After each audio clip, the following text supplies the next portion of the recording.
bertemu lagi dengan Bu Wisra. Hari ini kita akan belajar tentang pemuaian. Kalian sudah pernah belajar pemuaian waktu dulu di SMP ya? Nah, tadi Bu Wisra tidak sengaja ketika mencuci gelas ini tidak bisa terlepas, bergabung jadi satu seperti ini. Bagaimana caranya agar bisa melepaskan gelas ini? Oke, kita jawab materi ini dengan pemuaian. Ya. Anak-anak, sebuah benda itu akan memuai jika benda tersebut dipanaskan. Nah, ada beberapa contoh dalam kehidupan sehari-hari.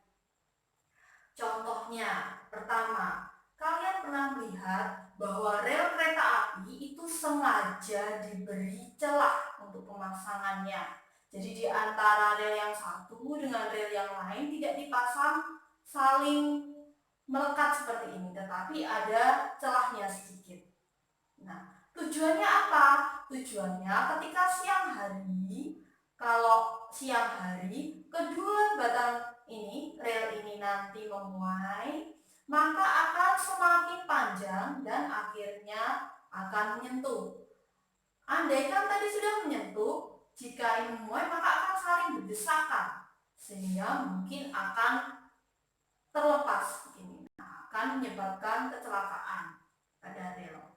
Kemudian ada juga pemasangan pada kaca, ya, itu di antaranya di sela-selanya juga ada celahnya. Nah, agar ketika siang hari, ketika kaca memuai, maka kacanya tidak pecah. Ya. Ada lagi kalau kalian perhatikan di jalan, ya, di jalan itu ada kabel, ya, kabel-kabel listrik itu ya, ya, itu dipasang longgar. Jadi kabelnya itu dipasang longgar, tidak kencang, tetapi longgar sehingga kelihatan ke bawah gitu, melengkung ke bawah. Tujuannya apa? Tujuannya ketika malam hari dan cuacanya dingin, kabel ini nanti akan menyusut. Nah, kalau kabel ini dipasang tidak longgar atau kencang, maka ketika suasananya suhunya dingin, kabel ini akan menyusut, maka kabel ini akan putus. Nah, ada contoh yang lain. Kalian perhatikan ketika ibu kalian sedang setrika. Nah, lampu di setrikaan itu kadang nyala, kadang padam, kadang nyala, kadang padam. Ini adalah manfaatkan pemuaian yang namanya bimetal. Oke, anak-anak, pemuaian itu ada 3, yaitu pemuaian zat padat, pemuaian zat cair, dan pemuaian zat gas. Zat padat itu mempunyai panjang, ya, ada luas, dan ada volume. Kita akan bahas satu demi satu. Bisa sajikan dalam bentuk tabel agar kalian lebih mudah mengingat. Ya. Yang atas adalah pemuaian panjang, kemudian pemuaian luas, dan pemuaian volume. Sesuai dengan bahasa Inggrisnya, ya. Keadaan awal kita tulis L0, length. Luas, keadaan awal kita tulis A0, area, ya. Kemudian volume, keadaan awal kita tulis V0. Nah, sudah paham ya bahwa panjang L0, luas A0, volume V0. Kemudian koefisien muainya. Urutan dari atas itu adalah alfa, beta, dan gamma. Beta itu adalah 2 kali alfa. Gamma adalah 3 kali alfa. Oke, ini adalah koefisien muai panjang. Di sini adalah koefisien muai luas. Di sini adalah koefisien muai volume. Baik. Perubahannya bagaimana? Perubahan atau delta. Tadi bisa bilang bahwa suatu benda jika dipanaskan dia akan menguap atau bertambah panjang. Karena perubahan itu delta, maka ini perubahan panjang, maka ditulis delta L. Berarti kalau luas delta A, kalau volume berarti delta V. Ya. Kita perhatikan, kalau delta L itu L0 dikalikan alfa dikalikan delta T. Kita ikuti, kalau ini L0, maka di sini A0. Kalau di sini alfa, maka di sini beta dikalikan delta T. Yang delta V kita ikuti, berarti V0 dikalikan gamma dikalikan delta T. Pada keadaan akhir tinggal ditambahkan saja bahwa LT itu sama dengan L0 ditambah delta L, atau bisa ditulis LT sama dengan L0 1 ditambah alfa dikalikan delta T. Berikutnya untuk luas juga sama, AT sama dengan A0 ditambah delta A, atau AT sama dengan A0 dikalikan 1 plus beta dikalikan delta T. Yang terakhir adalah volume. VT sama dengan V0 ditambah delta V, atau VT sama dengan V0 dikalikan 1 plus gamma dikalikan delta T.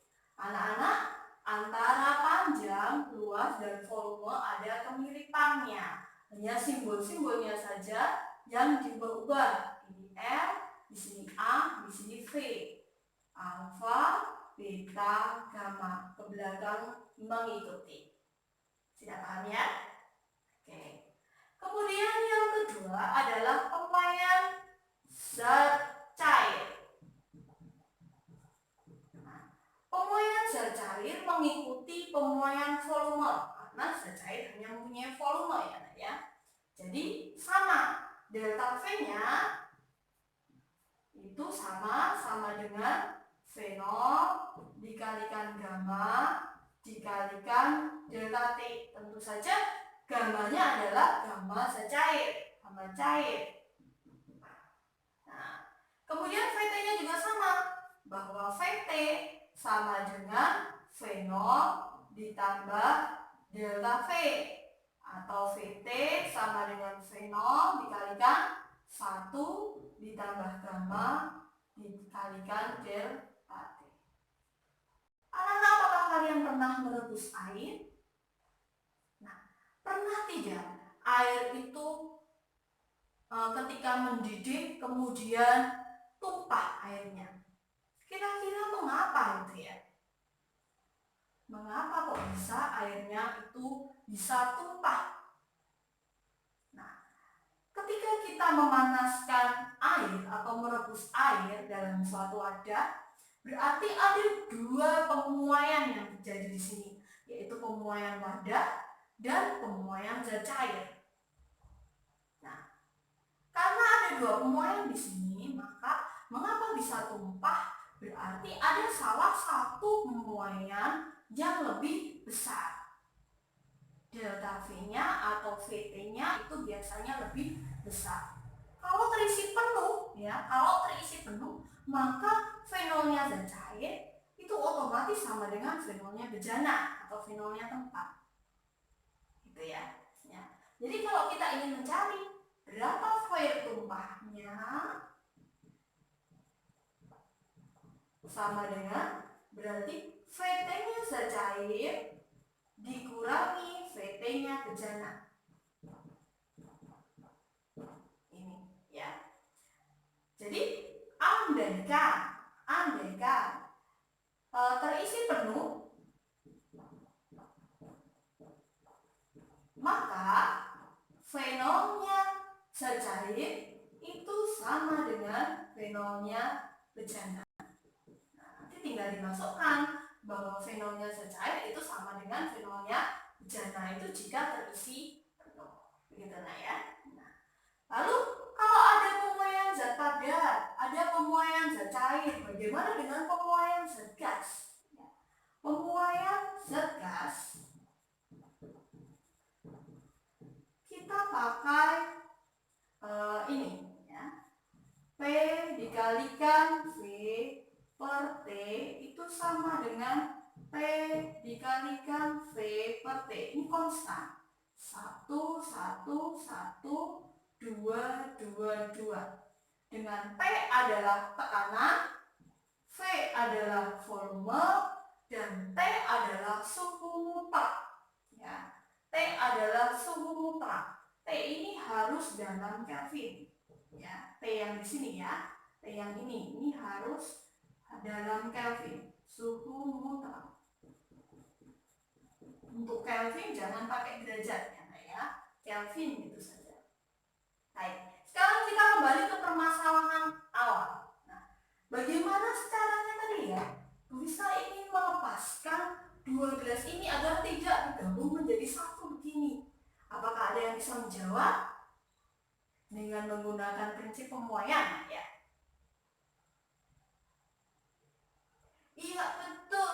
Karena pemuaian adalah prinsipnya adalah kalau dipanaskan itu semakin panjang atau semakin luas atau semakin volumenya semakin lebar. Kalau didinginkan dia akan menyusut semakin kecil. Berarti bagaimana caranya agar yang gelas yang di luar ini semakin memuai dan gelas yang ada di dalam ini semakin menyusut. Bagaimana caranya? Nah, di sini Bu Fisa mempunyai dua zat cair. Yang ini adalah air hangat, yang ini adalah air dingin. Gelas yang ada di luar bisa hubungkan dengan air yang hangat. Ya, bisa hubungkan dengan air yang hangat. Gelas yang ada di dalam bisa beri air yang dingin.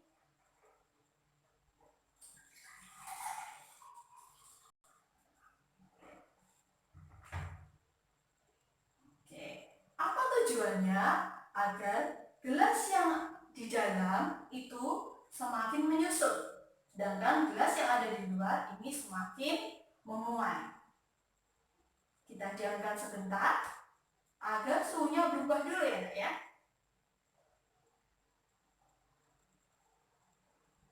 Oke. Kemudian kita angkat, kita coba buka. Iya, ternyata benar, mudah sekali ya. Mudah untuk dibuka. Baik, terbukti ya bahwa dengan dipanaskan maka suatu benda itu akan memuai. Dengan didinginkan maka suatu benda itu akan menyusut. Oke. Sudah paham belajar tentang pemuaian pada hari ini? Oke. Nah, kalau sudah paham bisa mengucapkan terima kasih sudah belajar bersama Bu Fisa hari ini tentang pemuaian. Sampai ketemu lagi pada kesempatan yang berikutnya.